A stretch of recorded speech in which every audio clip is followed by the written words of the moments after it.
ओम श्री गणेशाय नमः। सनातन दर्शन चैनल में सभी प्रिय दर्शकों का हार्दिक अभिनंदन, स्वागत। ज्योतिष की श्रृंखला में ग्रहों का जो भावफल है उसके अंतर्गत अभी तक आपने सूर्य के 12 भावों का संक्षेप में फल सुना और चंद्रमा का भी 12 भाव का फल संक्षेप में सुना। अब आज आपको हम मंगल के 12 भावों का जो फल है संक्षेप में बताएंगे, जिससे आप जो है ग्रहों के फलादेश के बारे में कुछ जानकारी ले सकेंगे। फलित ज्योतिष में एक भाव फल होता है। भाव फल का मतलब जन्म कुंडली में 12 भाव होते हैं। उन 12 अलग अलग भावों से अलग अलग प्रकार के विचार किए जाते हैं। किस भाव से क्या विचार किया जाता है, ये हम आपको आने वाले समय में 12 भावों के फल बताने के बाद मंगल का बता दिया, फिर बुध, बृहस्पति, शुक्र, शनि, राहु, केतु के 12 भाव का फल बताने के उपरांत किस भाव से क्या विचार करना चाहिए इसको भी हम आपको बताएंगे। आशा है आपको ये वीडियो अच्छा लगेगा और हम इसको क्रमशः आगे बढ़ाते जाएंगे। देखिए, अगर आपको थोड़ा बहुत ज्योतिष का ज्ञान है, राशियों का, नक्षत्रों का, ग्रहों का ज्ञान है, तो आपके समझ में ये बात आने लगेगी। अन्यथा आपको थोड़ी प्रतीक्षा करनी पड़ेगी, जिससे आप बातों को समझ पाएंगे, भावों के जो अलग ग्रहों के फल है उसको समझ पाएंगे। आइए मंगल के बारे में चर्चा करते हैं। देखिए, 12 भाव होते हैं, इसे हम लग्न भाव कहते हैं। ये पहला भाव भी कहा जाता है, लग्न भाव भी कहा जाता है। यहाँ पर हमने 1 का अंक लिखा है। 1 का मतलब होती है मेष राशि। यदि आपका लग्न में 1 का अंक है तो आप इसी क्रम से आपकी कुंडली बनेगी। लेकिन आपका अंक लग्न में 1 के बजाय 2 भी हो सकता है, 3 भी हो सकता है, 4 भी हो सकता है, 5 भी हो सकता है। इस प्रकार 12 राशियां कोई भी लग्न में हो सकती हैं। यह अलग अलग जन्म कुंडली के अलग अलग समय के अनुसार लग्न कुंडली बनती है। इस पहले भाव को लग्न कहते हैं, प्रथम भाव कहते हैं। तो लग्न में अगर मंगल हो तो क्या होता है उसका फल? जातक को बाल्यकाल में चोट लगती है। उसके सिर पर या चेहरे पर चोट का निशान हो सकता है।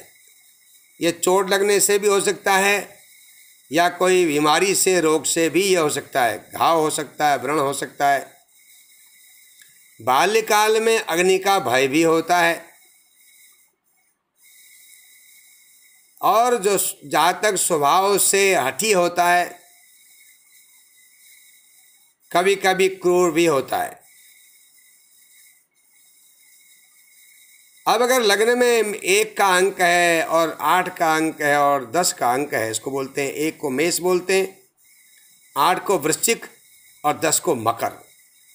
इन अंकों में अगर लग्न में मंगल है फिर तो मनुष्य राजा की तरह होता है, प्रभावशाली होता है। अन्यथा अन्य राशियों में वह हठी होता है, जल्दी नाराज होने वाला भी होता है। अब आइए, दूसरे भाव, मंगल के दूसरे भाव में होने से क्या फल होगा। ये दूसरा भाव है। यहाँ पर हमने 2 का अंक लिखा है। ये 2 के बजाय कोई भी अंक हो सकता है। आप अपनी जन्म कुंडली में देखें, लग्न कुंडली में यहाँ पर जो कौन सा अंक है, जो भी अंक है, इस जगह पर अगर मंगल होता है, इसको द्वितीय भाव कहते हैं। इसका नाम धन भाव भी है। आपके पास कितना पैसा जमा है, होगा ज़िंदगी में या है, और परिवार के लिए आपके ग्रहों का क्या प्रभाव होगा, इस भाव से पता होता है। तो यहाँ पर अगर दूसरे भाव में मंगल हो तो मनुष्य की वाणी में थोड़ी कर्कशता होती है, वो साफ साफ कह देता है, थोड़ा स्वभाव भी झगड़ालू हो सकता है, उसकी वाणी में वैकल्प्य हो सकता है। वाणी वैकल्प्य का मतलब सही समय पर सही उत्तर नहीं दे पाता, अथवा बोलने में कुछ असुविधा है, हकलाता है। परिवार के लोगों से उसके विचार कम मिलते हैं, परिवार के लोगों से वह बहस करता है, वो योजनाएं बनाता है लेकिन सफलता कम होती है। उसका भोजन भी कुत्सित होता है, कुत्सित का मतलब अशुद्ध होता है, तामसिक हो सकता है, और उसके आँख में भी परेशानी हो सकती है। ये मंगल के दूसरे भाव का फल था। अब आइए तृतीय भाव की चर्चा करते हैं। तीसरा भाव ये है जहाँ पर 3 का अंक लिखा है। आपकी जन्म कुंडली में ज़रूरी नहीं है कि यहाँ पर 3 ही लिखा हो। आप अपनी जन्म कुंडली में देखिए, और ज्योतिष सीखने के लिए अपनी जन्म कुंडली से अभ्यास करने में बड़ी सुविधा रहती है। मंगल अगर तीसरे भाव में होता है तो उसके भाइयों से विचार नहीं मिलते, अथवा भाइयों का सुख नहीं होता। ये मनुष्य बड़ा पराक्रमी होता है जिसका तीसरा मंगल होता है, उसमें बड़ी बड़ी साहस हिम्मत होती है, वो मेहनती भी होता है। तीसरा मंगल बड़े बड़े कष्टों से आदमी को बचा देता है। अब आइए चौथे मंगल की बात करते हैं। चौथा स्थान ये है, चौथा भाव इसको कहते हैं। चौथे भाव में अगर मंगल हो, यहाँ पर 4 का अंक है, 4 के अंक में अगर मंगल होगा फिर तो वो बहुत बढ़िया नहीं माना जाता। अन्यथा किसी और राशि भी यहाँ हो सकती है। तो चौथे भाव में मंगल होने से आदमी को भौतिक सुख सुविधाओं के अनुभव में बाधा रहती है, उसे चैन नहीं होता, वह सुखहीन होता है, उसको मानसिक पीड़ा रहती है, वह मन से हर समय व्यस्त रहता है, चिंतित रहता है,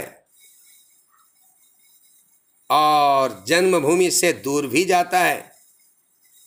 घर का सुख कम होता है, घर जरूर प्राप्त होगा लेकिन घर के सुख में बाधा रहेगी। जिनके चौथे मंगल होता है उनके घर में कोई न कोई कमी रहती है, जैसे कि पानी सीलन आ जाना या कोई और बाधाएं आ जाना, दीमक लग जाना, बहुत मात्रा में चूहों की संख्या बढ़ जाना, जिससे घर में परेशानी होती है, और घर में अशांति का होना, ये मंगल का प्रभाव होता है।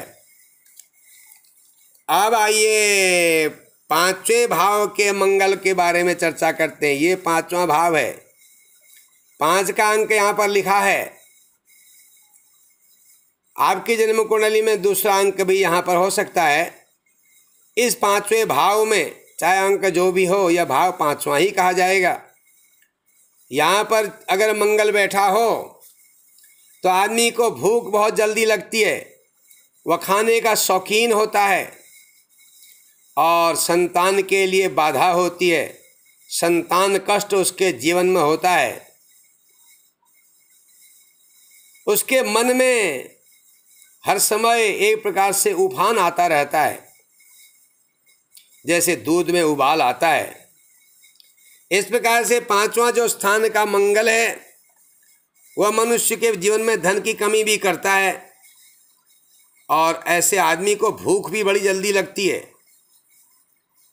उसके मन में कुविचार आते ही रहते हैं। आइए अब 6ठे मंगल की बात करें। 6ठे भाव में, 6ठे भाव में मंगल होने से आदमी बड़े बड़े कष्टों से बच जाता है, और शत्रु उससे भयभीत रहते हैं। यदि मंगल बलहीन हो तो शत्रु प्रभावी भी रहते हैं। अब 7वें स्थान के मंगल की बात करें। 7वें स्थान से स्त्री का विचार होता है, दाम्पत्य सुख का विचार होता है। तो देखिए, ये मंगल के जरिए मंगली भी लोग होते हैं। इसके बारे में, मंगली के बारे में फिर हम एक विस्तार से वीडियो बनाएंगे जिसमें आपको मंगली दोष का पता चलेगा। ये 7वें भाव में मंगल होने से मंगली होते हैं, लग्न में पहले भाव में, चौथे भाव में, सातवें भाव में, आठवें भाव में और 12वें भाव में मंगल होने से मंगली कहा जाता है। जो लोग मंगली होते हैं उनके स्वास्थ्य में पेट संबंधी परेशानियां अक्सर रहती हैं। अब ये सप्तम भाव का जो मंगल है वह पत्नी के सुख में बाधा पैदा करता है। ऐसे लोगों की पत्नी बीमार भी रहती है इस भाव में होने से, और उधर कष्ट होता है, स्त्रियों से अपमानित होता है ऐसा आदमी, और दाम्पत्य जीवन में, व्यापार में उलझने बनी रहती हैं। अब आइए, अष्टम भाव में मंगल के होने से, यहाँ पर होने से मंगली होते हैं। अगर मंगल यहाँ पर कमज़ोर है, माना कर्क राशि का है, तो मनुष्य के स्वास्थ्य को बहुत बिगाड़ सकता है। उसके पाचन तंत्र में बड़ी परेशानियाँ आ सकती हैं, और यहाँ तक कि बड़ी आंत के रोग भी हो सकते हैं। बहुत बार देखा गया है, अगर मंगल बलहीन हो, पाप ग्रहों के साथ हो, तो पाइल्स का रोग हो जाता है, जिसे बवासीर कहते हैं। इस 8वें भाव में मंगल होने पर यह पत्नी के आयु के लिए अच्छा नहीं माना जाता। अष्टम भाव का मंगल, अष्टम आयु स्थान होता है, स्वयं के स्वास्थ्य के लिए तो खराब है ही, पत्नी के सुख में बाधा करता है। अब आइए, नवम भाव के मंगल की बात करें। नवम भाव ये है, यहाँ पर 9 का अंक लिखा है, लेकिन ये आपकी कुंडली में कोई भी अंक हो सकता है, लेकिन इसको नवा कहेंगे। ये सुविधा के लिए हमने लिखा है नवा भाव, 9 का अंक, जिससे सुविधा होगी। नवम भाव का मंगल आदमी को गलत काम के लिए प्रेरित करता है, यानी आदमी से पाप कर्म भी करवाता है। अगर यहाँ पर मंगल अच्छे राशि में हो, मेष वृश्चिक मकर में हो, तो ये धर्मात्मा भी होता है, शक्ति का उपासक भी होता है। फिर दसम स्थान का मंगल अति उत्तम फल देता है। दसम मंगल जिसका होता है वो अपने परिवार में बड़ा प्रभावशाली होता है, यशस्वी और नामी भी होता है। वह शासक भी हो सकता है, शूरवीर और विद्वान भी होता है। शास्त्र के प्रति उसकी रुचि होती है और उसका कार्य क्षेत्र उत्तम होता है। अब आइए 11वें स्थान के मंगल की बात करें। मंगल अगर 11वें भाव में हो तो आमदनी अच्छी होती है, वो मनुष्य धनवान होता है, उसके पास धन का आगमन होते रहता है और बड़े बड़े कष्टों से बच जाता है। उसके जीवन में अनुकूल यात्राएं भी होती हैं। अब आइए 12वें भाव का मंगल, ये 12 का अंक जहाँ लिखा है इसको 12वां भाव भी कहते हैं। ये 12वां भाव है, द्वादश भाव। तो 12वें भाव में मंगल के होने से पत्नी का कष्ट होता है, विशेष तौर से बिस्तरे का सुख कम मिलता है। बिस्तर का सुख का मतलब उनको कमर दर्द हो सकता है, नींद में व्यवधान हो सकता है, दाम्पत्य जीवन में जो गृहस्थ का सुख होता है उसमें बाधा होती है। ऐसे लोगों के जीवन में संघर्ष होता है, पैसे का अपव्यय होता है, कभी कभी गलत कार्यों में भी पैसा खर्च हो जाता है। अगर ये दूसरे को कर्ज देते हैं तो उसका लौट के आना बड़ा मुश्किल होता है। ये हमने आपको 12 भावों के मंगल का फल बताया संक्षेप में। ये बात निश्चित मान लें कि ये सारी बातें नहीं हैं अभी, और हर बात को पक्का मानने के लिए अभी और आगे अध्ययन करना पड़ेगा। लेकिन बहुत सारी बातें, अधिकतर बातें इसी प्रकार से लागू होंगी जो बताई गई हैं। अगर मंगल मेष राशि में, वृश्चिक राशि में और मकर राशि में हो तो वो बलवान होता है। 1 के अंक में, 8 के अंक में और 10 के अंक में। अगर 5वें भाव में, 9वें भाव में, लग्न भाव में, दशम भाव में, चौथे भाव में भी हो, जहाँ मंगली दोष होता है, 12वें भी हो, 8वें भी हो, तो उसका उतना कुप्रभाव नहीं होता। आशा है आपको ये वीडियो पसंद आएगा मंगल के 12 भावों के फल के संक्षेप फल के विषय में। अगर आपने इसे पसंद किया तो हम आगे फिर अगली भावों के बारे में चर्चा करेंगे। ये बात फिर दोबारा बता रहे हैं आपको, ये पूरी बातें नहीं हैं, इनके आधार पर पूरा संपूर्ण निर्णय मत करें। हर हर महादेव।